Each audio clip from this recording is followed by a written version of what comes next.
بورا وحام ملهنك عطاوا أبهل سؤالك ويدنا محيط أبو nin buuran iyo nin caataa keeba dooqaaga نعتا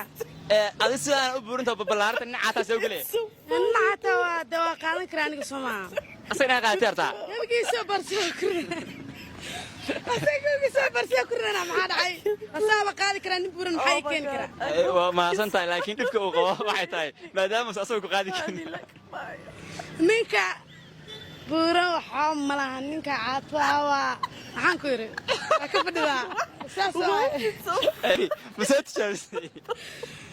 no hadda isku daymayo ay waa baasata aba soo wadawabo nin buuran iyo nin caataa keeba qaadan lahayd keeba dooqaaga macnaha nin caataa adigu waa caatoonta nin caataa soo geliya gabiga asaga ugu fiican laftirkaaga waa ugu fiican taadii lagu qadaray maanigan adiga laftirkaaga adiga kita malaria waa ugu fiican wallahi yaa roo ma santa ishrafii kara soo dhaw